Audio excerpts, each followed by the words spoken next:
नमस्कार दोस्तों। आज हम सुनेंगे मालती जोशी जी की कहानी परिणय भाग 2। तो ये कहानी शुरू करते हैं। अनु तो अस्वस्थ होकर घर लौट गई, पर जीतू सारे रास्ते वैसा ही चुप चुप रहा। मैंने समझाया भी, इतना संकोच करने की जरूरत नहीं। कल को तेरी शादी होगी तो मैं अनु को 20 की जगह 120 की साड़ी पहना दूंगी। पर आज अगर रुपए लौटा दिए जाते तो माँ बेटी दोनों यही समझती कि उनकी परिस्थिति का माहौल उड़ाया जा रहा है, पर वो उसी तरह गंभीर बना रहा। रात अचानक मेरे मन में एक बात कौंधी और मुझे उसके उखड़े मूड का कारण समझ में आ गया। बत्ती बुझाकर सो चुके थे हम, फिर भी मैं धीरे से उठाई और जीतू के कमरे का दरवाज़ा खटखटाया। दरवाज़ा खुला ही था और वो रोज की तरह बेड लैंप जलाए पढ़ रहा था। मुझे देखते ही हड़बड़ाकर उठ बैठा और बोला, क्या बात है मम्मा, तुम्हारी तबीयत ठीक तो है ना? उसके स्वर में घबराहट थी। मुझे कुछ नहीं हुआ रे, पास पड़े स्टूल पर बैठते हुए मैंने कहा। पर मुझे एक बात बता, क्या सचमुच सीमा ने आज तुझसे बात नहीं की? क्यों नहीं? कम से कम इतना तो साबित हो ही गया कि वो गूंगी नहीं है, हकलाती भी नहीं है। मजाक रहने दे, मुझे ठीक से बता। अगर सचमुच उसका व्यवहार ऐसा ही रूखा रहा तो मैं इनसे कल ही कह दूंगी, ऐसी घमंडी लड़की मेरे घर में नहीं चलेगी। जीतू ने कोई उत्तर नहीं दिया, वैसे ही मुंह लटका कर बैठा रहा। और इस जरा सी बात के लिए तू क्यों मन खराब कर रहा है? दुनिया में क्या और लड़कियां नहीं हैं? मम्मा, अगर मैं उदास हूं तो सीमा के लिए नहीं। सारी शाम मैं सिर्फ अनु की माँ के बारे में सोचता रहा हूँ। क्यों? उनकी हालत बहुत ख़राब है मम्मा। हार्ट एकदम डैमेज्ड है, किसी भी समय कुछ भी हो सकता है। पैरालिसिस का एक अटैक उन्हें हो चुका है, दूसरा किसी भी समय हो सकता है, और ये इतना आसान नहीं होगा। पैरालिसिस? पर उनकी उम्र तो इतनी ज़्यादा नहीं लगती। उम्र से क्या होता है मम्मा? ब्लड प्रेशर तो है, डायबिटीज़ तो है, शुगर का परसेंटेज कितना हाई जा रहा है। उनका चार्ट देखती तो तुम्हें गश आ जाता। कोई जिम्मेदार आदमी घर में होता तो मैं स्थिति को गंभीरता से समझा पाता, पर ले देकर बस वही एक लड़की है घर में, उससे कोई क्या कहे, कैसे कहे? सच ही तो कह रहा था वो। जय सगाई से 4-5 दिन पहले ही आ गई थी। आते ही वो शुरू हो गई, मामा लड़की खूब सुंदर है ना, नहीं तो मैं कहीं मुंह दिखाने लायक नहीं रह जाऊंगी। अब जैसी भी है देख लेना, मैंने चुटकी लेते हुए कहा। नहीं मामा, ऐसा गजब न करना। अपने यहाँ इतने रिश्ते लौटा चुकी हूँ, सबसे कह रखा है एक ही बहू आएगी घर में, तो वो ऐसी वैसी नहीं चलेगी। अब जो ये लड़की सुंदर न हुई तो लोग मेरा मजाक बना डालेंगे। मेरी जिठानी तो अभी से कह रही है, देखे कौन सी अप्सरा आएगी। उनकी भतीजी के लिए मना करके मैं उन्हें खूब नाराज कर दिया है। यहाँ भी तो वही हाल है। मैंने कहा, लोग बाग अपनी लड़की देखते नहीं और मुंह उठाए चले आते हैं, और मना कर दो तो हमेशा के लिए मुंह फुला लेंगे। जब से बात पक्की हुई है बस यही चर्चा है कि हमने बस पैसे का मुंह देखकर हाँ की है। अब तो बस यही लगता है कब शादी हो, कब बहू घर में आए। एक बार उसे देख लेंगे तो सबके मुंह अपने आप बंद हो जाएंगे। मेरी बात से जया की उत्सुकता चरम सीमा पर पहुंच गई। मैंने भी उसे ज़्यादा प्रतीक्षा कराना उचित नहीं समझा। दूसरे ही दिन सीमा को बुलवा भेजा। सगाई की साड़ी खरीदने का बहाना था ही। वैसे भी मैं अब तक जया के लिए रुकी हुई थी। सोचा लड़कियों की पसंद से ही खरीदना ठीक रहेगा। रोज रोज कोई इतनी महंगी साड़ी तो खरीदता नहीं। रामदास जी स्वयं बेटी को लेकर उपस्थित हुए, हाथ जोड़कर बोले, आपका आदेश टाला नहीं जा सकता, इसलिए ले आया हूँ। वैसे उसकी अपनी कोई पसंद नहीं, आप जो भी पहनाएंगी पहन लेगी। मैंने उन्हें आश्वस्त किया, खरीदारी का तो बहाना है, दरअसल जया उसे देखना चाहती थी। मेरे बात से उनका सारा संकोच दूर हो गया। बार बार यह कहकर कि लड़की अब आपकी है, जब चाहे बुलवा लीजिएगा, वो वापस लौट गए। मैं जानबूझकर उन लोगों के साथ बाजार नहीं गई। सीमा के साथ अनु आई थी, मैंने जया के साथ जीतू को कर दिया। सोचा सब बराबर उम्र वाले साथ रहेंगे तो ठीक रहेगा। मेरी वजह से बेचारे यूं ही संकोच में पड़ जाएंगे। अनु और जीतू की नोकझोंक तो रामदास जी के जाते ही शुरू हो गई थी। बोली, जीजा जी आज तो ताऊ जी का लिहाज करके चली आई, पर यह मत जानिएगा कि हर बार इसी तरह दीदी के साथ घिसटती चली जाऊंगी। भविष्य में बकायदा निमंत्रण भेजना होगा। आखिर हमारी भी कोई प्रेस्टीज है। क्यों नहीं, आपकी प्रेस्टीज का तो हमें ख्याल सबसे पहले रखना है। हमारी वकील तो आप ही हैं। जीतू ने कृत्रिम गंभीरता से कहा और डायरी निकालते हुए बोला, लाइए जरा अपना पता तो लिखवाइए। मैं तो अनु के आगे कुछ भी नहीं जानता। अनुराधा, अनुपमा या फिर पौराणिक अनुसुईया गलत लगता है। नामों के बारे में आपका ज्ञान बहुत सीमित है। श्रीमान जी, मेरा नाम अनुप्रीता है। ओह, व्हाट अ लवली नेम। बस हाय जीजा जी आप कभी न हुए, नहीं तो कहती वाह, जैसी आप हैं वैसा ही सुंदर आपका नाम है। मुझे दुख है अनु जी कि मैं डॉक्टर हूँ। सच बात कहता हूँ जो अक्सर कड़वी होती है। कहिए तो। कहना चाह रहा था कि काश आप भी उतनी सुंदर होती जैसा आपका नाम है। हाँ ठीक तो है, अब तो आपकी नज़रों में एक ही व्यक्ति सुंदर रह गया है। कहते हुए उसने होठ भींच लिए, पलकों के किनारे भींग गया। मैंने जीतू को डांट कर चुप कराया तो बोला, बस इतने में ही रो दी। और आपके ताऊ जी कह रहे थे एक ही साल ही है पर 10 के बराबर है। हमने तो सिर्फ वानगी पेश की थी और आपके छक्के छूट गए। उसकी इस जुगलबंदी का हम सभी मजा ले रहे थे। जीतू की आखिरी बात पर तो सब लोग ठठाकर हंस पड़े। अनु भी बहादुरी के साथ मुस्कुरा दी। इसी हंसी खुशी के वातावरण में सब लोग घर से विदा हुए और उन लोगों के चले जाने के बाद मुझे याद आया कि इन सारे शोर शराबे के बीच सीमा एकदम गुमसुम बैठी हुई थी। बोलना तो दूर, वह एक बार मुस्कुराई तक नहीं। शर्मीली बहुत लड़कियां देखी हैं मैंने, पर उनके अधमूंदे होठों से, नत पलकों से हंसी की किरणें निरंतर फूटती रहती। सीमा शर्मीली नहीं, घुनी लड़की है। जीतू जैसे हंसमुख लड़के के साथ उसका निवाह कैसे हो सकेगा, या उसे भी अपनी तरह मनहूस बनाकर रख देगी। जब से ये शादी तय हुई है मैं इसी चिंता में घुली जाती हूँ। उनसे तो कुछ कहना ही बेकार है। एक बार मुंह खोलने का प्रयास किया तो बुरी तरह डांट खानी पड़ी थी। बोले, तुम तो जीतू को अभी दुधमुहा बच्चा ही समझती हो। वो तुम्हारे सामने नाटक करता है और बाहर उसे होटलों में घुमा करता है। होटल में सिर्फ एक बार गया था जी, तभी तो।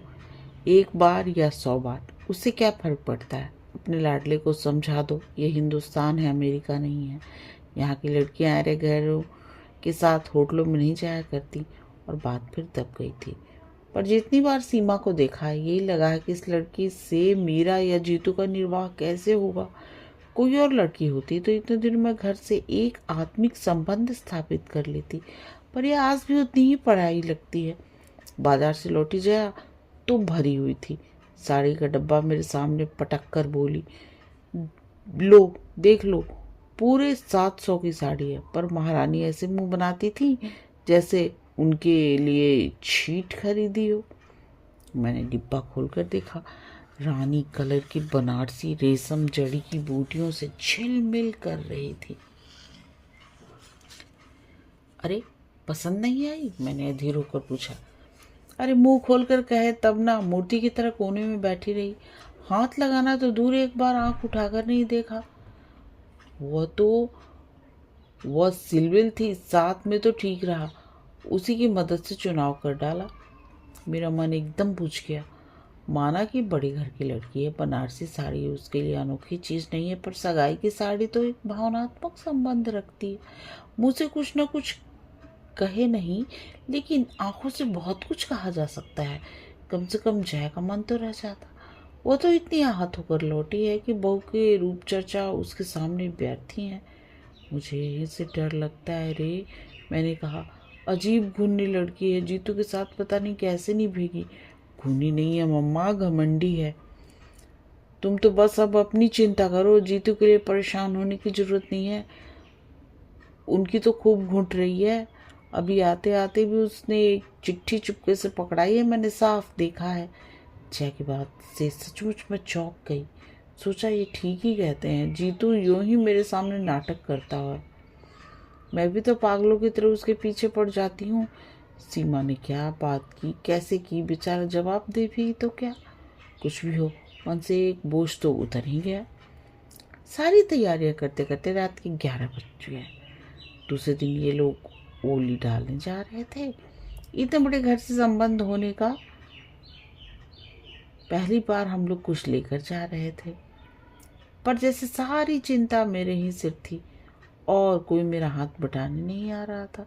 जीतू का तो खैर प्रश्न ही नहीं था, जहाँ मुंह फुलाकर बैठ गई थी। उसे सीमा जरा भी अच्छी नहीं लगी थी।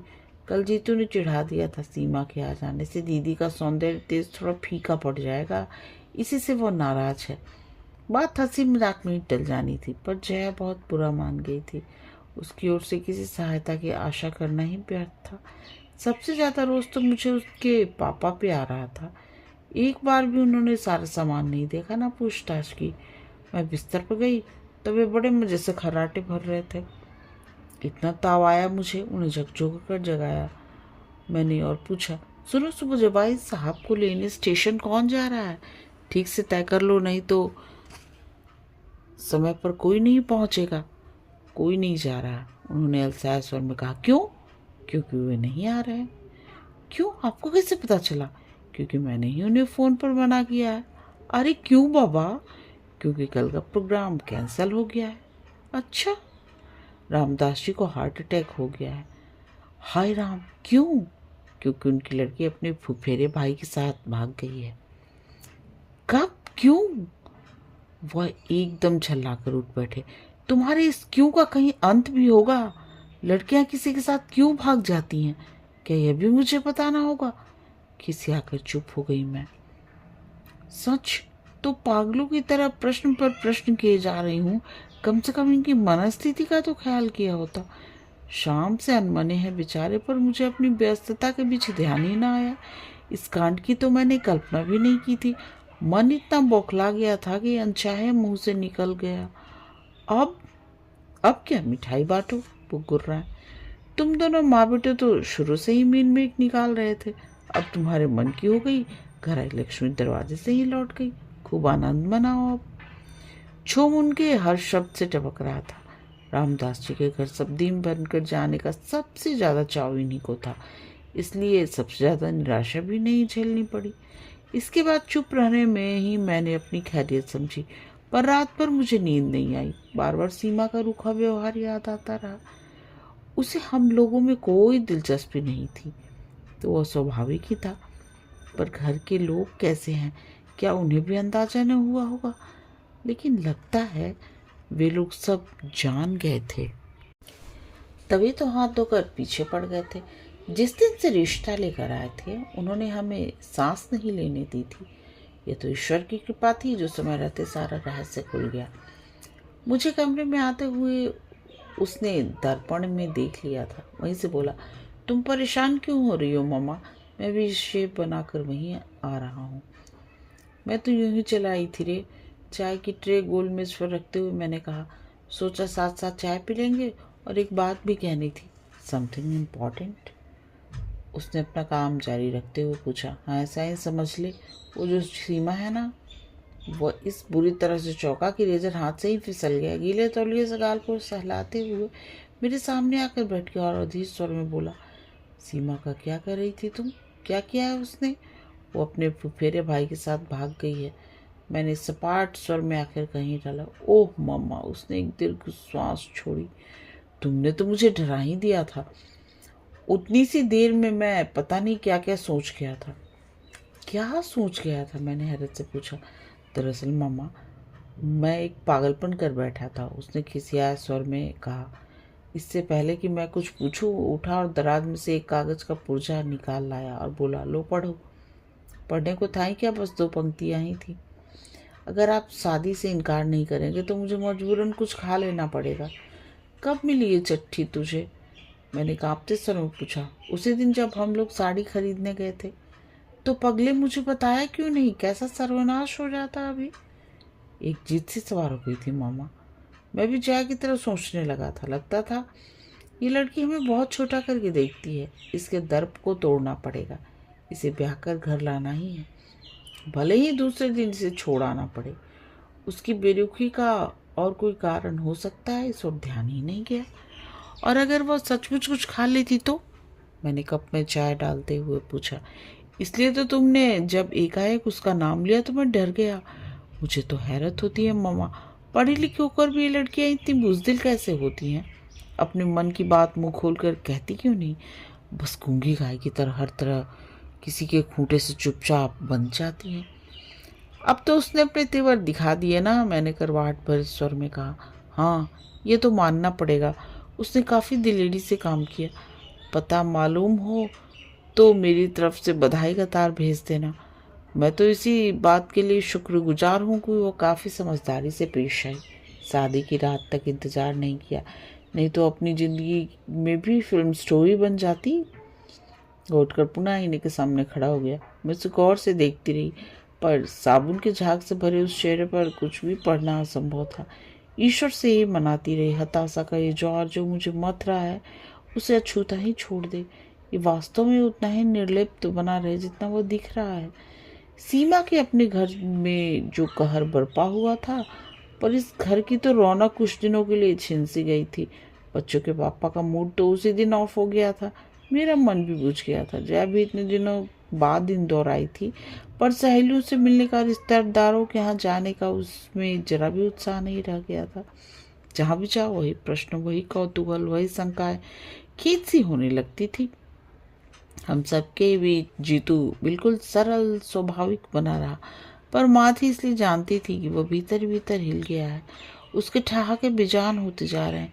दीदी के साथ उसकी नोक झोंक में कोई दम नहीं रहा। जया के बच्चों के साथ चल रही उसकी छेड़खानी भी मात्र एक दिखावा है। और फिर जया ने एकदम घर लौटने का फैसला कर लिया। उसे रोकने में कोई तुक भी नहीं था। भारी मन से मैंने विदा की तैयारियां शुरू कर दी। कैसे उत्साह के साथ आई थी बेचारी, अब कैसी मनस्थिति से लौट रही है। पर लड़की बहुत समझदारी, बोली मम्मा हम तो सबको ये बताएंगे कि लड़की के पिता को हार्ट अटैक हो गया है और उनकी बीमारी के कारण सारे काम थोड़े दिनों के लिए रोक दिए गए हैं। आप लोग अपने से कुछ लिखना नहीं। उसकी सूझबूझ देखकर मैं दंग रह गई। सच, लड़कियों को मैके की प्रतिष्ठा का कितना ख्याल रहता है। कुलियों के सिर पर सामान लदवाकर हमने प्लेटफॉर्म पर पैर दिया ही था कि आवाज़ आई, नमस्ते दीदी, नमस्ते आंटी, नमस्ते जी। मैंने चौंक कर देखा। यूनिफॉर्म की साड़ी पहने बच्चों के एक झुंड से घिरी अनु खड़ी है। आज जा रही हैं दीदी, उसने पूछा, पर उत्तर की कौन कहे। दोनों भाई बहनों ने उसकी ओर देखा तक नहीं, सीधे मुंह उठाए 3 व्हीलर की तरफ चले गए। बेचारी का इतना सा मुंह निकल आया। मुझे दया तो आई, वैसे भी पीछे से घिसट रही थी मैं। पास जाकर पूछा, कैसी हो अनु, माँ ठीक है? माँ ठीक नहीं है आंटी, परसों से बुखार में पड़ी हैं, उसने उदास स्वर में कहा। तो छुट्टी क्यों नहीं ले लेती? रोज रोज की छुट्टी कौन देता है आंटी? फिर यह तो जनवरी का महीना है, रोज ही बच्चों को लेकर किसी न किसी स्कूल में जाना पड़ता है। प्रतियोगिताएं जो चल रही हैं, आज भी मऊ जा रही हूँ। घर पर महरी को बिठा कर आई हूँ। ट्रेन ने शायद सिग्नल दे दिया था। प्लेटफॉर्म पर गहमा गहमी एकदम बढ़ गई। उसी शोर शराबे में अनु की आवाज़ भी खो गई और अनु भी। छा को ढूंढते हुए मैं भीड़ को चीरती चल पड़ी। लौटते समय मैंने जीतू से पूछा, अनु से बात क्यों नहीं की तूने? उस बेचारी का क्या दोष है? किसी का भी कोई दोष नहीं मम्मा, लेकिन सजा तो सबको ही भुगतनी पड़ती है। उसके स्वर से मैं चौंक गई। व्यथा से या रोष से उसका चेहरा काला पड़ गया था। मैंने ठीक ही समझा था, लड़का भीतर ही भीतर हिल गया था। और फिर एक बार रिश्तों की बाढ़ सी आ गई। खबर फैलते कितनी देर लगती है। फिर शुरू हो गया बरसात फोटो और जन्म कुंडलियों का। सुबह शाम दरवाजे पर अपरिचित परिचित चेहरों की भीड़ जुटने लगी। बढ़ चढ़कर दहेज के आकर्षक प्रस्ताव आने लगे। एक समय था जब इन सारी बातों से मुझे बड़ी खुशी होती थी। लड़की की माँ होने का गौरव जैसे मन में समाता नहीं था, पर अब तो जैसे कोफ्त सी होने लगी थी। लगता है मेरा लड़का नीलाम पर चढ़ रहा है। जिसकी बोली सबसे ऊंची लगेगी उसी को मिलेगा। लाख बार समझाया कि अभी तक लोग कुछ कहने सुनने की स्थिति में नहीं है, हमें कुछ संभालने का मौका दीजिए, पर लोग इसे भी वर पक्ष की एक अदा ही समझते। फिर से मनुहार शुरू हो जाता। हम लोग तो जैसे तैसे मान भी जाते, पर जीतू को लड़की दिखाने ले जाना एक टेढ़ी खेट थी। जनता के पास इस समस्या का भी हल था। लोग किसी न किसी बहाने लड़कियों को लेकर घर आने लगे। बाजार में या मंदिर में या सिनेमा हॉल में योजनाबद्ध तरीके से लड़कियों का प्रदर्शन होने लगा। जीतू तो एकदम बौखला गया, बोला मम्मा तुम सब लोग मिलकर मुझे पागल बना दोगे। भगवान के लिए मेरे पीछे छोड़ दो। जिस दिन कोई लड़की मन की मिल जाएगी मैं तुम्हारे सामने लाकर खड़ा कर दूंगा। बस मामा अब बस करो। अब लड़कियां क्या सड़कों पर मिल जाती हैं, पर उससे उलझे कौन। गोमती भाभी के चाचा जी एक बहुत सुंदर सा प्रस्ताव लेकर आए थे। अच्छा खानदान, खाते पीते लोग थे, लड़की सुंदर थी और डॉक्टर थी। जीतू मेडिको लड़की के पक्ष में कभी नहीं था, पर लड़की के पिता ने कहा डिग्री ले ली है, आप चाहेंगे तो नौकरी करेगी, नहीं तो घर गृहस्थी में उसकी रुचि है। जितेंद्र जी चाहेंगे तो घर पर ही छोटी मोटी डिस्पेंसरी खोल लेगी। वैसे उसका कोई आग्रह नहीं है, आप लोग जैसा चाहेंगे। मैंने भी सोचा ठीक तो है, कल को जीतू की प्रैक्टिस अच्छी चल निकली तो डॉक्टर पत्नी वरदान ही सिद्ध होगी। हुनर तो तिजोरी में रखे धन की तरह होता है, जब चाहा काम में ले लिया। उन दिनों वो यशवंतराव अस्पताल में हाउस जॉब कर रही थी। तय हुआ कि वो उससे वहीं चलकर देखा जाए। जीतू से तो साफ साफ कहना व्यर्थ ही था। मैंने बहाना बनाया, छठी मंजिल पर प्रमुख चाची बीमार पड़ी है, उनका मोतियाबिंद का ऑपरेशन है, तो साथ चलता तो बहुत अच्छा होता, लिफ्ट की सुविधा मिल जाती। वो मना नहीं कर सकेगा, जानती थी। अस्पताल के विशाल पोर्ट में स्कूटर टिकाया ही ताकि देखा सीढ़ियों पर एक परिचित आकृति हथेलियों में चेहरा छिपाए सिसक रही है। अनु, क्या हुआ? हम दोनों के मुंह से एक साथ निकला। उसने अपना आंसू से भींगा चेहरा उठाकर हमारी ओर देखा और पास चली आई। बोली, जीजा जी माँ बहुत बीमार है। उस दिन स्टेशन पर जीजा जी कहते हुए उसकी जुबान लड़खड़ा गई थी, पर आज उसे इसका होश नहीं था। उसकी माँ सचमुच बीमार थी। क्या हुआ माँ को? पता नहीं, परसों से यहाँ ले आए हैं, तब से उन्होंने एक बार भी आँख नहीं खोली है। कौन से नंबर में है? चलो देखते हैं। यहीं इंटेंसिव में है, पर वहाँ किसी को भीतर नहीं जाने दे रहे हैं। ताई जी, भाई साहब, मामा जी सब बाहरी बेंचों पर बैठे हैं। मुझसे तो वहाँ बैठा नहीं जाता, रुलाई से छूटने लगती है। जीजा जी, आप तो डॉक्टर हैं, आपको तो जाने देंगे ना? उसने देरता से पूछा। मामा जी आए हैं? जीतू ने पूछा। हाँ, कल शाम ही आए हैं, उन्हें तार दे दिया था। अच्छा अनु, तुम अंदर चलो, मैं डॉक्टर परिहार को लेकर अभी आ रहा हूँ, जीतू ने अंधकार पूर्ण लहजे से कहा। एक बार हम लोगों की ओर करुण दृष्टि से देखते हुए अनु भारी कदम से भीतर चली गई। उसके जाते ही जीतू मेरे सामने तनकर खड़ा हो गया और मेरे पास से गुजरती बेतहाशा भीड़ को अनदेखा करके बोला, मम्मा क्या तुम इस लड़की को बहू के रूप में स्वीकार कर सकोगी? मैं हतप्रभ से देखती ही रह गई। ये मत सोचना मम्मा कि मैं भावावेश में आकर इतनी बड़ी बात कह बैठा हूँ। पिछले कई दिनों से ये बात मेरे मन में घुमड़ रही है, पर मैं व्यक्त नहीं कर पा रहा था। पर अब तो सोच विचार के लिए समय ही नहीं है। बोलो ना मम्मा, प्लीज़। पर बेटे ये बातें हड़बड़ी में तय नहीं की जाती। मैंने कहना चाहा तो फौरन मेरी बात काट कर बोला, कहा ना मैंने, अब सोच विचार के लिए समय नहीं रहा। मुझे मालूम है अपने इकलौते बेटे की शादी के लिए तुम्हारे मन में ढेर सारे अरमान हैं, पर मम्मा भीतर जो दम तोड़ रही है वो भी एक माँ है।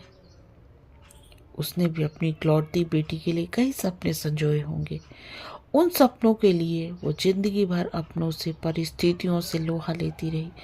अब तो शायद वो कुछ भी कहने सुनने से परे चली गई है, पर अगर एक क्षण को भी उनकी चेतना लौट आए तो मैं उन्हें आश्वस्त करना चाहता हूँ, मैं उन्हें यहाँ से खाली हाथ नहीं जाने दूंगा।